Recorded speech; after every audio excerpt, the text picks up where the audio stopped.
Sherrie Hewson's ex-husband slams cheating claims and reveals what really happened in their toxic marriage. The Loose Women and Benidorm star's 28-year marriage to Ken Boyd ended in 2001, and she has accused him of driving her to bankruptcy, booze and the verge of suicide. Soap actress Sherrie Hewson's ex-husband today blasts her for accusing him of cheating and reveals his fears she may have done the same to him. Ken Boyd, 63, says he was jealous of the Loose Women and Benidorm star's flirtations throughout their relationship, and worried she was having a fling with a young actor who went on to become a TV household name. And he suspects a dalliance she revealed in her autobiography, with a cast member while appearing on the BBC's Russ Abbott show, may have gone further than she claimed. Sherrie admitted, "I came close once because of his behaviour, but I never cheated on him." But furious Ken, who has admitted cheating on the former Coronation Street and Emmerdale star once in the early 80s, claims he is breaking his silence about their marriage for the sake of their daughter, and because he is fed up with being blamed for everything. In an exclusive no-holds-barred interview, Ken storms, "Enough is enough. Sherrie's had a lot to say about me over the years. The time is right for me to have my say. She's blamed me for her bankruptcy, considering suicide, heavy drinking, her hair falling out, infidelity and eating disorders.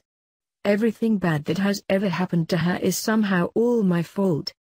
Ken claims Sherrie, 67, has not been truthful over the real reasons she went bankrupt, claiming the star loved to spend, and he says she flew into jealous rages whenever other women looked at him. Sitting on the balcony of his apartment in Spain, Ken leafs through dozens of newspaper interviews Sherrie has given about him since their 28-year marriage ended in 2001. One winds him up more than most. Only days after they briefly reunited for daughter Keely's wedding last year, Sherrie told the Sunday Mirror said she had felt sick at the prospect of seeing him again after 14 years. She said, "Walking Keely down the aisle was supposed to be the most joyous moment of my life. But the ghost of Christmas past had landed by my side." Now Ken aims to haunt her with his suspicions he was not the only one in their marriage to be unfaithful. Ken tells how during their early years together in the mid-70s, he was a doorman at a club in London's Piccadilly. He became suspicious of a young actor who would visit their flat in Barnes to rehearse lines just as he was going to work.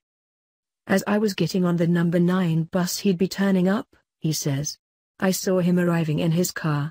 Sherrie told me he'd been round but said he was delivering scripts, that they were rehearsing lines for a show. I found it odd he arrived as I was leaving. He obviously knew the timing. I did confront her, but she stuck to her story. I suspect there was more going on. It was very early in our relationship, years before we were married. But I pushed it to the back of my mind. We were young and happy." But when he read her autobiography published after their split, he says he began to think there was more to it. In her book, the star, who played Ditzy supermarket assistant Maureen Webster in Koi from 1993-97, tells of becoming very close to a fellow cast member while filming the Russ Abbott comedy show in Devon in 1988. She wrote, "I'd forgotten how it felt to catch someone looking at you and sense the shiver of excitement, the sexual frisson when you both know you're attracted to each other." But despite the problems Ken and I had, we were still married and had a child together. We both knew the relationship wasn't going anywhere. Ken says, by the time she was doing the Russ Abbott show, we were married. I wasn't suspicious at the time, but she would often arrive home quite late. After reading the book, with hindsight that should have raised a few questions. I did meet the cast on nights out, but there was nothing then that made me suspicious. They were all lovies, touching and cuddling. That's the world they all live in. For years she has accused me of philandering, but that's a lie. She makes out there were numerous women over the years. That's untrue. I had one affair, which I have admitted to and I do regret. I made one mistake and she's gone on about it for years. She thought I was flirting all the time. It was nonsense. If another woman looked at me she would have a go. Ken and Sherrie met in 1976 and wed 6 years later. Keely was born in 1984. The couple parted in 2001, with Ken moving to Spain. They came face to face for the first time since 2002 at their daughter's wedding in October last year.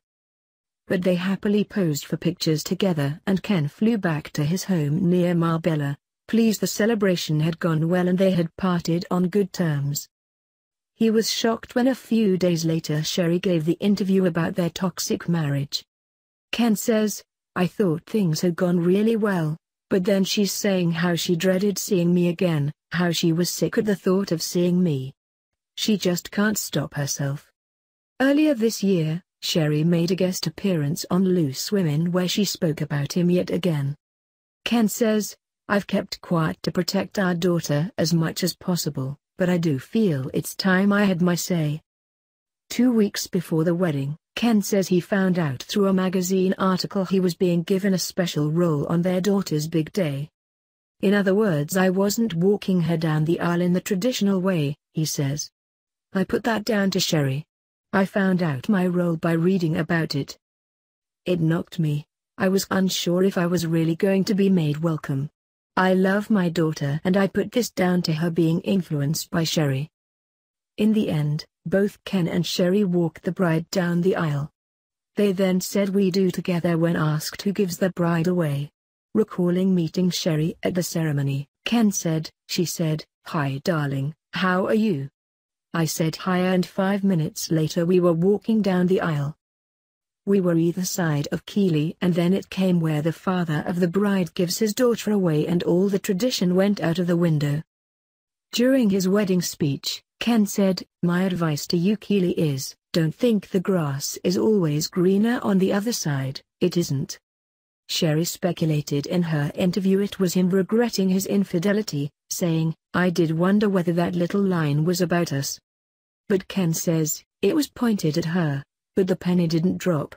After the dinner and speeches she didn't come near me and I didn't go near her. I had a lot of old friends to catch up with." The couple did speak the next day at a family lunch. Ken says, "We talked about old times. It was a really nice day." But Sherrie saw it differently. She said, "I saw Ken again at lunch and just thought, I've no feelings for you at all." The couple are also at odds over her claims that Ken squandered a fortune which led to her being declared bankrupt in 2007. She said, "I don't think I understood the value of money. Unfortunately, I met a husband who was similar. If I'd met the opposite personality to me, none of the things like bankruptcy would have happened." But Ken says, "She once described me as businessman of the year. She says she was the breadwinner, but I was there through the stretches when she was out of work. We worked and paid the bills together as a couple. As the years went on, things did improve and we enjoyed life to the full. She became a Coronation Street star and I got a good job as an aerospace executive." The couple lived a lavish lifestyle, taking exotic holidays and buying Ferraris, Jaguars and a Lotus. They also opened a restaurant in Richmond and another in Kosovo.